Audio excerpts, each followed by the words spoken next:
देखिए, मेरी बात हुई थी वहाँ पर 2-3 एफआईआई से भी, और अभी तो फ्रैंकली बोल रहा हूँ, अभी तो भारत किसी के उसमें नहीं है, रेडार पर नहीं है। और यही बड़ा सवाल है कि हम अकेले क्यों पिट रहे हैं। क्योंकि एफआईआई की सेलिंग बहुत ज़्यादा इंटेंस हो गई है।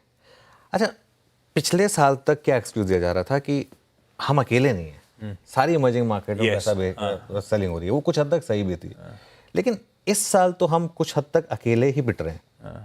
यतिन ने एक रिसर्च की थी, मैं उसको रिपीट कर रहा हूँ। 2025 में आप एफआईआईस का बिहेवियर देखिए। चाइना में उन्होंने $9.6 बिलियन डाला है, अभी तो 2 महीने पूरे भी नहीं हुए। $9.6 बिलियन।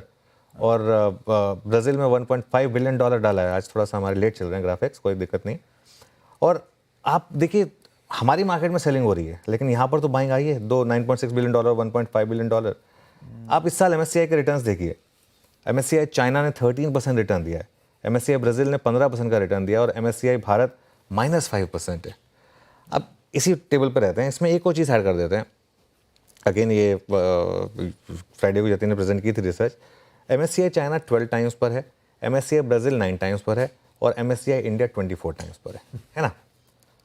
तो एक चीज़ तो क्लियर है ना आशीष, कि ऐसा नहीं है कि सारे के सारे इमर्जिंग मार्केट नीचे हैं या सारे के सारे इमर्जिंग मार्केट से पैसा बाहर जा रहा है।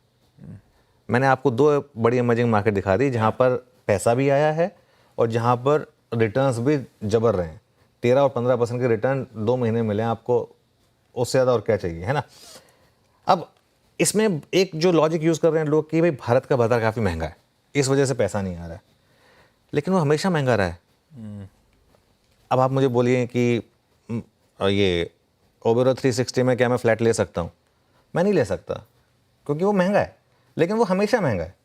जो ले सकते हैं, उनके पास है पैसा, वो ले सकते हैं। मेरे पास पैसा नहीं है वहाँ लेने का फ्लैट, तो मैं नहीं ले सकता। वो 360 वेस्ट में बहुत कुछ चुनिंदा लोग ही ले सकते हैं, जो जिनके पास बहुत ज़्यादा पैसा है। तो अब भारत का मार्केट तो हमेशा महंगा रहा है, लेकिन इस बार फ़र्क जो है ना, वो अर्निंग्स ग्रोथ का है। अर्निंग्स ग्रोथ का फ़र्क है, क्योंकि किसी भी बाज़ार को ना अर्निंग्स ग्रोथ पर ही प्रीमियम मिलेगा।